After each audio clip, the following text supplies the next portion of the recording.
अस्सलाम वालेकुम।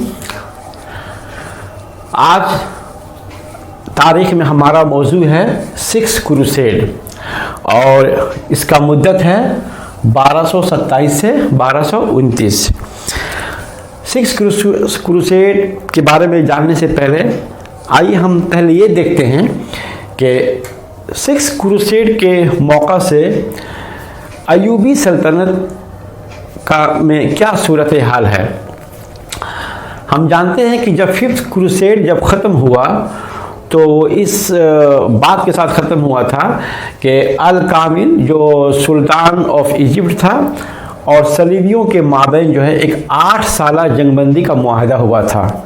8 साला जंगबंदी, 8 ईयर ट्रूस। और ये जब 8 साल का मुद्दत जब ख़त्म हो गया तो फिर जो है सिक्स क्रूसेड का आगाज़ होता है।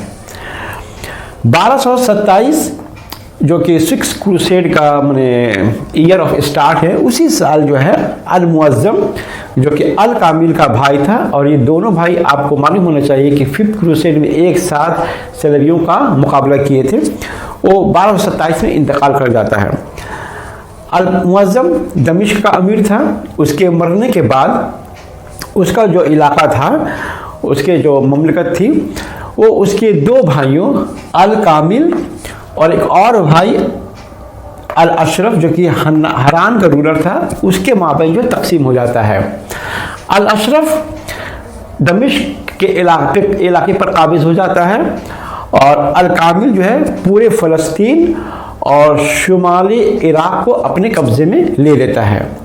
और अल मुअज़्ज़म का जो लड़का था जिसका नाम था अन नासिर दाऊद, उसे जोर्डन के इलाके में जो किराक का जो खित्ता है वो उसको दे दिया जाता है, या वो उसी से मुतमिन हो जाता है। मैंने कहने का मतलब है कि सिक्स क्रूसेड के दौरान अयूबी ममलिकत में मैंने अल कामिल और मैंने उसके जो भतीजा था उसके माबैन एक तरह से सिविल वॉर जो है स्टार्ट हो चुका था। ये सूरत हाल थी इस मौके से। अच्छा, पोप होनोरियस भी 1227 साल में इंतकाल कर जाता है।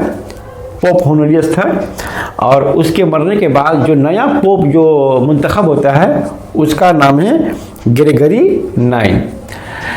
सिक्स क्रूसेड में जो पर्सनालिटी काबिल ज़िक्र है, मेमोरेबल पर्सनालिटी है, वो है Frederick second holy Roman emperor. यही वाहिद एक जो है बिग पर्सनालिटी है जो कि सिक्स क्रूसेड में पार्टिसिपेट किए थे। हालांकि holy Roman emperor Frederick second का 5वीं जो क्रूसेड ही में जो है इसके जाने की बात थी, लेकिन सियासी मसाइल की वजह से वो उसमें शरीक नहीं होने पाया था। हालांकि एम्परर जो है मुतअद्दिद बार जो है अहद किया था कि हम क्रूसेड पर जाएंगे। जब वो 1215 में जर्मनी का किंग मुकर्रर हुआ तो उस साल जो है उसने अहद लिया था कि हम जो है क्रूसेड पर जाएंगे। फिर 1220 में भी जो है अपने इस अहद की तजदीद करता है, लेकिन वो जा नहीं पाता है। फिर 1221 में होनोरियस थर्ड जो है होली रोमन एम्परर को उसके अहद की याद दहानी कराता है कि तुमको क्रूसेड पर जाना है। फिर 1223 में फ्रेडरिक क्रूसेड पर जाने के लिए अपने अहद को फिर से नए सिरे से तजदीद करता है। माने हम यहाँ पर देखते हैं कि वो जाने हर बार वो जाने का जो है अहद करता है वो, लेकिन वो जा नहीं पाता है। इसकी सिर्फ मेन वजह थी उसका माने सियासी माने परेशानी थी। खैर 24 जून 1225 को वो एक तारीख मुंतखब करता है कि इस तारीख को हम जो है इस मुहिम पर ज़रूर जाएंगे, लेकिन यहाँ भी वो फेल कर जाता है। फिर 1225 में पोप और एम्परर के बीच में सैन जर्मनो में एक एग्रीमेंट होता है। उसमें आपका एम्परर जो है पोप को प्रॉमिस करता है कि वो 15 अगस्त 1227 तक जरूर जो है वो क्रूसेड पर जाएगा। सिक्स क्रूसेड का वही मकसद था जो इससे पहले 5 क्रूसेड्स में रहा है, यानी जेरूशलम पर कब्जा। लेकिन 6 क्रूसेड में ये फैसला किया गया कि इस बार जेरूशलम पर डायरेक्ट कब्जा किया जाएगा। अब पहले जैसे 5वीं क्रूसेड में क्या था कि मिस्र पर हमला करेंगे, फिर मिस्र से जेरूशलम पर जाएंगे। इस बार मिस्र जो है टारगेट नहीं है, तो टारगेट है सिर्फ जेरूशलम। ठीक है। अच्छा, अब 6 क्रूसेड्स पर जाने के लिए क्रूसेडर्स जो है माने इटली के साउथ इटली के माने आपका ये साहिल पर एक बंदरगाह है जिसे कि ब्रिंडिसी बंदरगाह कहते हैं। ठीक है, और ये एड्रियाटिक सी के ऊपर है। तो इस ब्रिंडिसी बंदरगाह से जो है क्रूसेडर्स जो है रवाना होते हैं, और ये लोग रवाना होते हैं अगस्त 1227 में। 1227 का अगस्त महीने में क्रूसेडर्स रवाना होते हैं। इस बार जो क्रूसेडर्स हैं या क्रूसेडर आर्मी है, इसमें उसी तरह से पहले जैसे था, इसमें जर्मनी, इंग्लैंड, फ्रांस और इटली के जो है इसमें माने सोल्जर्स रहते हैं। अच्छा, अगस्त 1227 में ये लोग वहाँ से रवाना होते हैं और अक्टूबर महीना में जो है फिर आकर पहुँच जाते हैं, जो कि पोर्ट सिटी है आपका फ़लस्तीन में।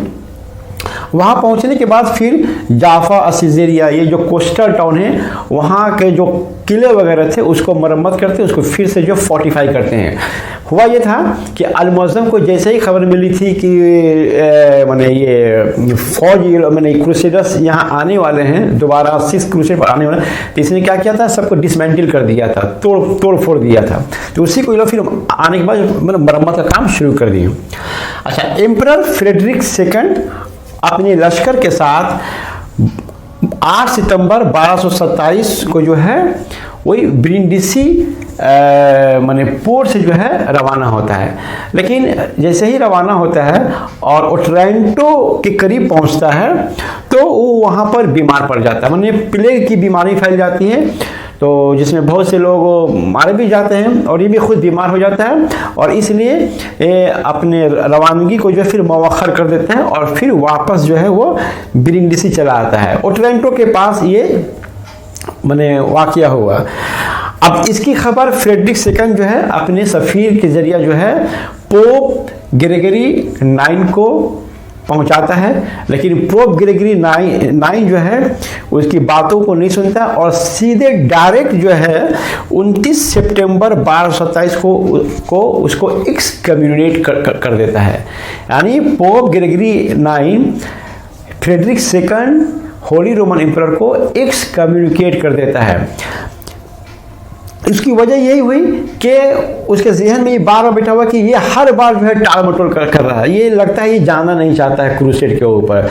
पिछले बार भी कई मरतबा अहद किया, अहद को जो है फुलफिल नहीं किया, तो एक बार नहीं, once and time and again मैंने he is broking his promise, बार बार तोड़ रहा है। हालांकि इस वक्त जो है मैंने जो कॉज था, जो मैंने एक्सक्यूज था, वो जेन्युइन मैंने कॉज था, लेकिन पोप ग्रेगरी 9 जो है कुछ नहीं सुना और उसको सीधे एक्सकम्युनिकेट कर दिया। अच्छा, एक्सकम्युनिकेट कर देने का क्या मतलब हुआ कि उसको तकफीर कर दिया, मतलब कुफ्र का जो है उसके ऊपर जो है ये हो गया। इस बात को आप जान कर रखिए कि मेडिवल एज में जो है पोप की बालादस्ती थी। पोप जो है ही हेल्ड सुप्रीम पोजीशन, ये मोनार्क्स, एम्परर्स, किंग सब के ऊपर जो है ये अपने माने बालादस्ती को कायम किए हुआ था। उसके हुक्म की खिलाफ वर्जी करने से वो एक्सकम्युनिकेट कर देता था। इस कम्युनिकेट हो जाने से क्या, अब वो मलऊन साबित हो गया। अब जब लोगों को मालूम हो जाएगा कि फलाना राजा को एक्सकम्युनिकेट कर दिया है, तो फिर जो है उसके लिए बहुत प्रॉब्लम होता था, यहाँ तक कि उसको जो है तख्त से उतरना भी पड़ता था, लोग उसको डेजर्ट करते थे। तो ये होता था इस कम्युनिकेशन का, ये एक तरह का ये पनिशमेंट है। अच्छा, दूसरी बात ये है कि इस 6 क्रूसेड में हमको ये देखने को मिलता है कि जिस तरह से फर्स्ट, थर्ड और फोर्थ क्रूसेड में जो जील और जो एंथुसियाज्म, जो पैशन था होली वॉर के लिए, क्रूसेड पर जाने के लिए, जिसकी वजह से मैंने सभी लोग जाते थे यहाँ के मैंने फ्रांस, इंग्लैंड और आपका जर्मनी के राजा थर्ड क्रूसेड में गए थे। वो क्रेज जो है आहिस्ता आहिस्ता देखने को मिल रहा है कि वो डिक्लाइन हो रहा है। अब वो दिलचस्पी जो है क्रूसेड में लोगों की नहीं दिख रही है, ना राजा की दिख रही है, ना आवाम की दिख रही है, आहिस्ते से डिक्लाइन पर है। इसलिए जो है अब ये लोग ज़्यादातर अपने जो है किंगडम्स के बारे में ज़्यादा सोच रहे हैं। अब वहाँ पॉलिटिकल सिचुएशन भी ख़राब है, इसलिए अब जेरूशलम जाना, वहाँ पर उसको मुसलमानों के कब्ज़ा से छुड़ाना, अब ये जो है जो टारगेट है अभी, लेकिन उसमें वो पहले वाली बात नहीं रही। अब लोग अपने मुल्क के मसाइल को ज़्यादा देख रहे हैं। इसलिए यहाँ पर हम लोग देखते हैं कि सिक्स क्रूसेड में जो है वो जील जो आहिस्ता आहिस्ता ख़त्म होता चला गया है। सिर्फ ये राजा लोग, किंग्स और एम्परर्स इसीलिए जाते थे पोप के डर से कि अगर हम पोप के दावत पर, पोप के ऐलान पर अगर हम क्रूसेड पर नहीं जाते हैं तो पोप हमको जो है एक्सकम्युनिकेट कर देगा। एक्सकम्युनिकेशन के डर से बचने के लिए लोग जो है वो क्रूसेड पर जाते थे। खैर जो भी हो, तो फ्रेडरिक जो है उसको एक्सकम्युनिकेट कर दिया, लेकिन फ्रेडरिक पोप के एक्सकम्युनिकेशन को उसने इग्नोर किया, उसकी परवाह नहीं किया। और फिर जो है फ्रेडरिक जो है 28 जून 1228 यानी करीब 8-9 महीना के बाद जो है फिर से वो ब्रिंडिसी के पोर्ट से जो है वो फिर दोबारा जो है रवाना होता है, और फिर उसी तरह से एड्रियाटिक सी से होते हुए मेडिटेरेनियन सी में, फिर एजियन सी से होते हुए जो पहले वो साइप्रस पहुंचता है, साइप्रस में पहुंचता है। फिर वहाँ पर करीब 5-6 हफ्ता वहाँ पर जो है ठहरता है, वक्त गुजारता है, और फिर वहाँ से जो है सितंबर 1228 में फ्रेडरिक आकर पहुँच जाता है। अब जैसे ही वहाँ आकर पहुँचता है तो लोगों को खबर तो मालूम हो गई है कि ये जो होली रोमन एम्परर है फ्रेडरिक सेकंड जो है वो एक्सकम्युनिकेटेड है, वो एक मलून है। पोप का उसके ऊपर जो है एक ये लग गया, एक फतवा लग गया है, इसीलिए लोग जो है अब उसका साथ नहीं दे रहे हैं। तो यहाँ पर जब वो पहुँचता है आकर में तो वो देखता है कि उसके आर्मी में से बहुत से लोग उसको सपोर्ट नहीं कर रहे हैं। तो वहाँ पर उसको जो है जैसे टेम्पलर्स, हॉस्पिटलर्स, ये लोग जो है ये लोग का नुमाया रोल रहता रहा क्रूसेड में, ये लोग उसका साथ नहीं दे रहे हैं, साथ छोड़ दे रहे हैं, इसलिए कि वो एक्सकम्युनिकेटेड हो गया है। सिवाय किन लोगों के जो होली रोमन एम्परर का जो अपनी जो फौज थी, और कुछ जो जर्मन नाइट्स थे और कुछ इटालियन क्रूसेड, यही लोग जो है इनका जो है साथ देते हैं। तो इस तरह से फ्रेडरिक की आर्मी जो है बहुत स्मॉल हो जाती है, और स्मॉल हो जाने की वजह से क्या होता है, अच्छा इसके अलावा और भी जो ट्रूप्स जो फ्रेडरिक ने पहले भेज दिया था यहाँ पर आकर में, उसमें से भी जो बहुत से लोग जो है वापस चले जाते हैं वतन, इस डर से कि कहीं पोप नाराज नहीं हो जाए। इसलिए पोप की नाराजगी से बचने के लिए जो है holy Roman emperor Frederick second को जो है आर्मी का एक बहुत बड़ा हिस्सा जो है उसका साथ नहीं देता है, इसलिए ले देकर एक छोटी सी आर्मी बच जाती है। अब इस आर्मी के साथ जो है फ्रेडरिक ये फैसला करता है कि हम जो है अब जो है डायरेक्ट जो है अल कामिल के साथ हम जंग नहीं कर सकते हैं, इसलिए अब वो जंग करने का इरादा छोड़ देता है और सीधे ये इरादा करता है कि किसी तरह से अल कामिल के साथ एक निगोशिएशन हो जाए। और याद रखिए कि अल कामिल भी जो है 5th क्रूसेड में ये डिसाइड कर चुका था कि हम जो है निगोशिएशन में निगोशिएट कर लेते हैं और ये लोग दामियाता से चला जाए, हम इसको जेरूसलम दे देते हैं। उसी पॉलिसी को अल कामिल भी अभी भी जो है बरकरार रखे हुए है, इसलिए अल कामिल भी देखता है कि अब हमारी सल्तनत पहले की तरह जो है मजबूत नहीं रही है, अल मुअज्जम डेड कर गया है और जेरूसलम को अगर हम दे देते हैं, हैंड ओवर कर देते हैं सलीबियों को, तो फिर जो है इनका क्रूसेड, ये बार बार जो क्रूसेड पर लोग आ रहे हैं ये आना जो है बंद हो जाएगा, तो फिर मेरी जो सल्तनत है मिस्र की और जो है और ये मुल्क शाम की, फिर हम अमन अमान के साथ हम हुकूमत मदद करने सकेंगे। तो ये भी जो है अपना माइंड बना चुका है कि हम जो है ये निगोशिएशन करके और जो है माने जेरूशलेम को सरेंडर कर देंगे। और इधर होली रोमन एम्परर भी जो है अपनी पोजीशन को देख रहा है कि हमारी पोजीशन ऐसी नहीं है कि हम जंग कर नहीं पाए, इसलिए दोनों जो है फिर वो राजी हो जाते हैं और माने निगोशिएशन में चले जाते हैं। ट्रीटी ऑफ जाफा 1229 माने 1229 साल के जाफा की सुलहनामा 18 फरवरी 1229 को फ्रेडरिक दोएम और सुल्तान ऑफ इजिप्ट अल कामिल के माबैन ट्रीटी ऑफ जाफा साइन होता है। अब इस ट्रीटी के रॉ के हिसाब से दोनों ही फरीक इस बात पर रजामंद हुए कि आइंदा 10 साल तक के लिए कोई जंग नहीं होगा, यानी 10 साल तक के लिए जो है जंगबंदी का इस ट्रीटी के तहत ऐलान किया गया। इस ट्रीटी के तहत फ्रेडरिक को जेरूशलम, बेथलहम, नाज़ारेत, जाफा और दीगर मुक़द्दस मकामात जो है हासिल हो गए। क्रूसेडर्स को जेरूशलम के जो वॉल्स थे वो भी इनके कब्जे में आया। दूसरी तरफ अल कामिल के हाथों में अल अक्सा मस्जिद, डोम ऑफ द रॉक और जो टेम्पल माउंट है इसका कंट्रोल अल कामिल के हाथों में रहेगा। फ्रेडरिक ये वादा किया कि सुल्तान अल कामिल के खिलाफ जो भी दुश्मन होंगे उनके खिलाफ कोई भी दुश्मन लड़ाई लड़ेगा, यहाँ तक कि क्रिश्चियंस आर्मी भी उनके खिलाफ अगर लड़ाई लड़ेगा तो फ्रेडरिक सुल्तान को मदद देगा। अच्छा, जो क्रूसेडर स्टेट्स हैं जैसे प्रिंसिपैलिटी ऑफ एंटियोक और काउंटी ऑफ ट्रिपोली, ये क्रूसेडर स्टेट्स के साथ भी अगर मुसलमानों का जंग होता है यानी अल कामिल के साथ जंग होता है तो उस जंग में भी जो है फ्रेडरिक सुल्तान की मदद करेगा। तो इस तरह से माने करारदाद पर जो है सिग्नेचर हुआ और 6 क्रूसेड यहाँ पर इस तरह से ख़त्म हो जाता है।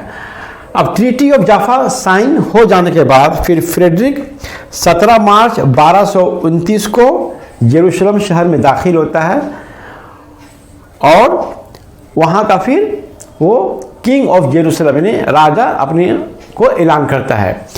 किंग ऑफ जेरूशलम बनने की वजह यह है कि जॉन ऑफ ब्रिन जो पहले किंग ऑफ जेरूशलम था उसने अपनी लड़की इसाबेला की शादी फ्रेडरिक सेकंड से की थी। उस वक्त इसाबेला की उम्र 9 साल की थी।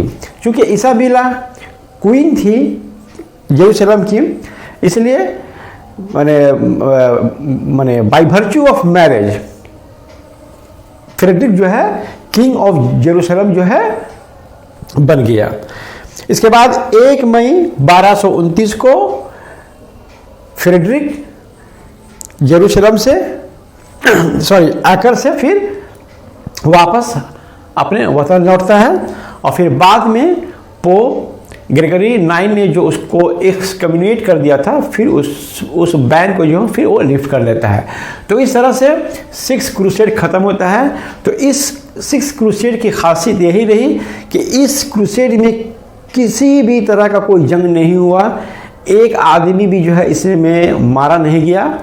और दूसरी खासियत ये रही कि अब तक जो माने ईसाइयों का या सलेबियों का जो हदफ रहा है कि जेरूशलम उनके कब्ज़ा में आना चाहिए, तो वो हदफ वो मकसद उनका पूरा हो गया। तो ये था 6 क्रूसेड के बारे में। अस्सलाम वालेकुम।